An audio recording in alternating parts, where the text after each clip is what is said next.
Cars were overturned and set afire, including several police vehicles.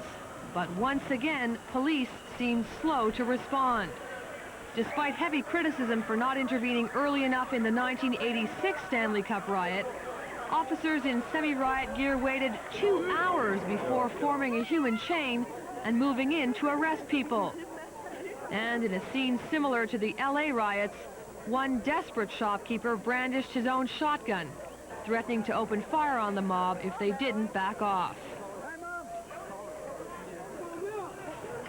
This was the night that all of Montreal was to stand proud.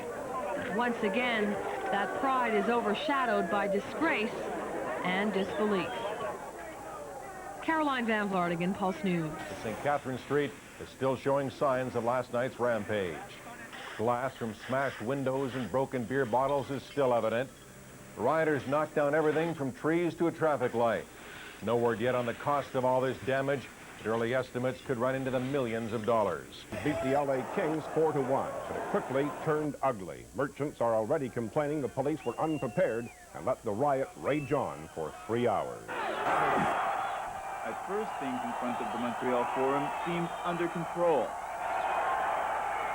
Less than 30 minutes after the game was over, things turned ugly. Thousands moved along Montreal's main shopping strip, and hundreds of people just went wild.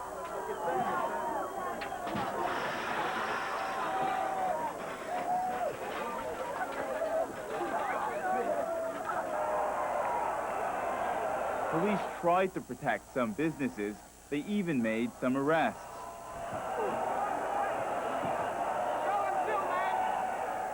But in the end, they were just overwhelmed by the mob.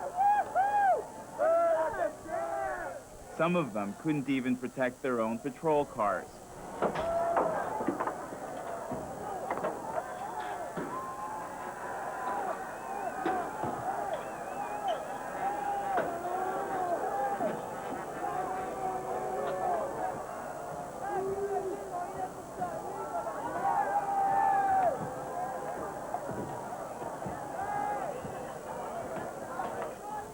Having dealt with the patrol cars, the rioters turned on the cops themselves. It took the better part of 3 hours for the police to disperse the crowd. Okay. But only after millions of dollars in damage was done. As one shop owner said, it's too bad the Canadians won. D'ouest en est sur la rue Sainte-Catherine et déjà, aux petites heures du matin, les travailleurs s'employaient déjà à balayer les morceaux de vitres cassées et à remplacer les vitrines. Certains commerçants soucieux de limiter les pertes ont paré au plus pressé en mettant des panneaux de contreplaqué dans leur devanture. Et ce matin, leur colère était prévisible et ils dénoncent l'ineptie de la police qui n'a pas su protéger leurs biens.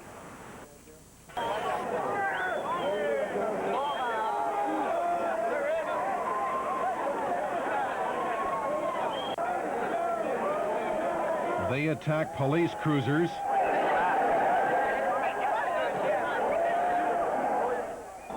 And they destroyed a Pulse News mobile, tearing it apart piece by piece and stealing contents inside. Police had said they were well prepared, but they were forced to retreat at certain hot spots and watch in vain as stores were vandalized and looted.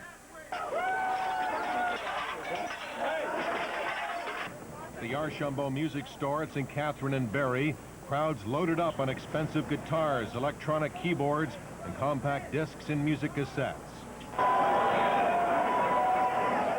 Many merchants were left alone to try to defend their shops. Some armed themselves with pipes or other weapons. One shopkeeper brandished a shotgun and threatened to open fire if people didn't back away. There were many injuries and many arrests.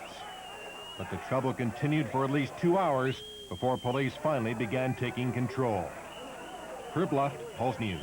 La Place, one of the largest electronics stores. It's on St. Lawrence, just below Sherbrooke. 11:30 last night, these 2 bricks were thrown through the tempered thermal pane windows. Then the looters moved in, while lookouts watched for police. They were using walkie-talkies. We're going in waves. I kept calling the cops 3 times, 911. I gave them descriptions of what I saw, and they were coming in waves. Within minutes, thousands of dollars of electronic equipment was carried to vans waiting in an alley across the street.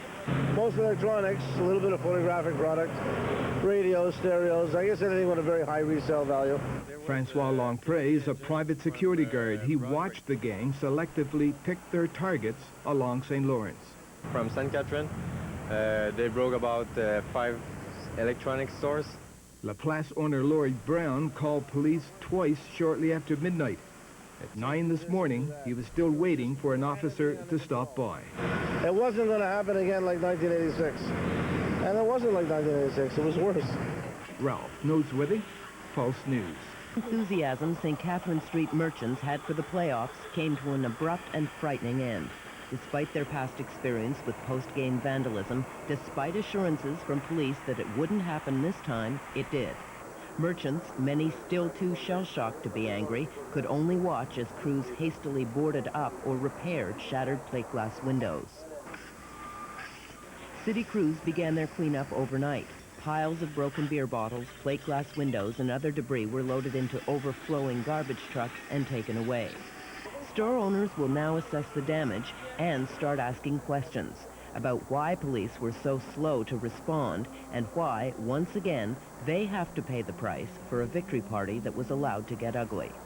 Cynthia Drummond, Pulse News. Mais dès la fin du match, bars, brasseries et maisons se sont vidés et tous ont convergé vers le centre-ville. Toutefois, plus le temps passait, plus les fêtards semblaient oublier pourquoi ils étaient là, c'est-à-dire célébrer, et les scènes disgracieuses se sont succédées à un rythme infernal. Les manifestants ont commencé en douceur. Tradition oblige, ils ont arraché plusieurs panneaux indiquant le nom des rues. Sainte-Catherine était la plus populaire. Puis ce fut au tour des vitrines de magasins.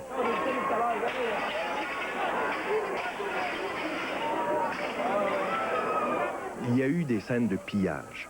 Les gens se servaient allègrement, comme si la victoire des Canadiens donnait le droit de voler. Le magasin Archambault Musique a été littéralement pillé. Les vandales se sont même rendus au 2e étage pour piger dans les réserves de disques. Mais le commerce qui a sans doute subi le plus de dommages, c'est la boutique Tristan et Iseult, angle Pile et Sainte-Catherine, constatée par vous-même.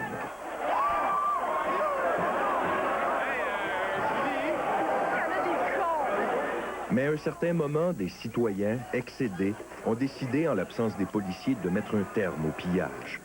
Ce jeune homme que vous voyez entrer dans le magasin a eu une mauvaise surprise à sa sortie.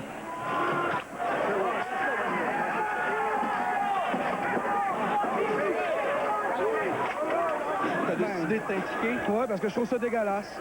Je trouve ça bien dégueulasse. On est supposé avoir du fun, c'est juste ça qu'on voit.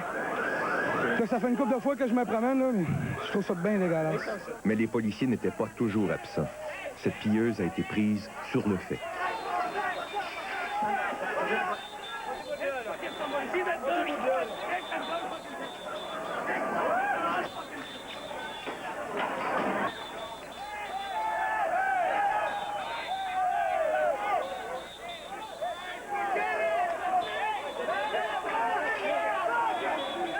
Il faut dire que les policiers en avaient déjà plein les bras pour protéger leur propre matériel. Ici, des fêtards ont joué à démolir les voitures de police.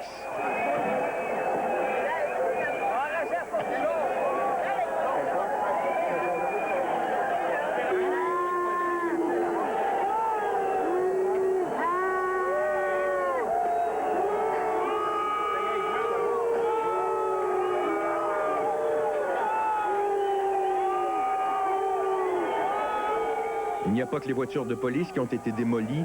Plusieurs propriétaires qui avaient commis l'imprudence de garer leur véhicule rue Sainte-Catherine ont payé cher.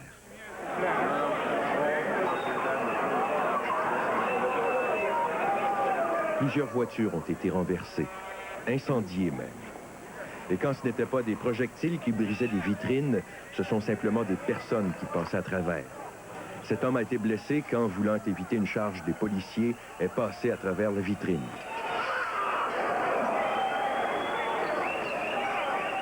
À partir du moment où les policiers ont décidé d'intervenir en masse, les esprits se sont progressivement calmés.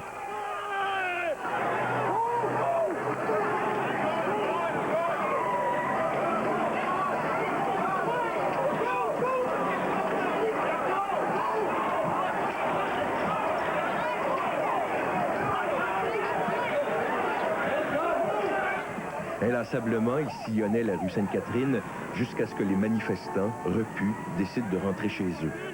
Mais le mal était fait et cette conquête de la Coupe Stanley laissera encore un goût amer dans les bouches des Montréalais et Montréalaises. 600 policiers étaient postés devant le forum. Le nombre a ensuite été haussé à 980, soit la moitié des effectifs policiers de la CUM. Le directeur affirme que le centre-ville n'a pas été abandonné et qu'il était sous surveillance. Le problème, dit-il, est venu d'un petit groupe. On a de nos jeunes qui ont absolument aucun respect de la vie, de la propriété. Et ces gens-là se sont effectivement rendus dans le centre-ville dans l'idée et prévue et organisée d'avance de créer du trouble. Il ajoute que plus de policiers et un usage de moyens plus lourds, comme des gaz lacrymogènes ou des canons à eau, auraient empiré la situation, car on serait ainsi attaqué à des innocents. Les policiers ont eux aussi goûté à la médecine des vandales. 47 véhicules du service de police ont été saccagés, 8 sont des pertes totales. Ils ont été remorqués ici au poste 32. Certains ont été incendiés, d'autres vandalisés avec des objets de toutes sortes. Couvertes de bouches d'égout et mannequins se retrouvaient dans les voitures. Pendant qu'on évaluait les dégâts de part et d'autre, les amateurs de hockey rentraient en ville heureux de cette 24e Coupe Stanley, mais estomaqués par tous ces dégâts. Pas correct pantoute. On s'en vient réparer les gaffes, on s'en vient laver les vitres. Là, nous autres, il y a eu des œufs dans les vitres. Faudra toutefois attendre que les vitriers redonnent à la Catherine ses airs de rue commerciale avant de penser à astiquer les vitrines. Guylaine Bussière, Le Grand Journal. Les journalistes et les caméramans ont eu la vie dure hier soir devant le Forum de Montréal. Notre collègue Yves Malo du Grand Journal en sait quelque chose. Il y a 900 policiers qui ont complètement perdu le contrôle déjà. Écoutez, c'est assez difficile de poursuivre. Les émeutiers qui voulaient à tout prix passer à la télévision ont par la suite envahi le parc où les cars de reportage étaient stationnés en face du Forum.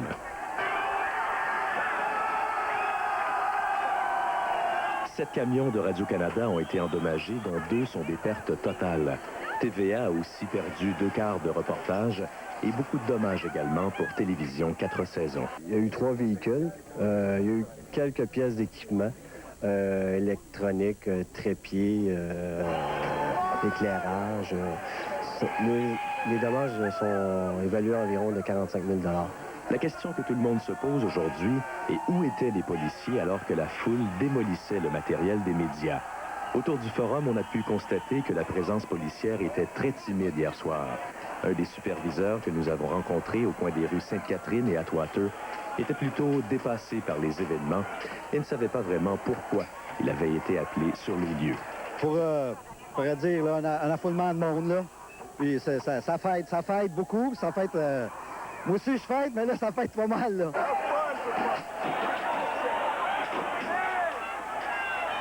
Pendant ce temps, les vandales continuaient de s'acharner sur les véhicules des médias et jamais un policier n'est intervenu pour les arrêter. The Canadians celebrated into the wee hours with family and friends, oblivious to the chaos outside. But this morning, happy exhaustion was replaced by deep disappointment.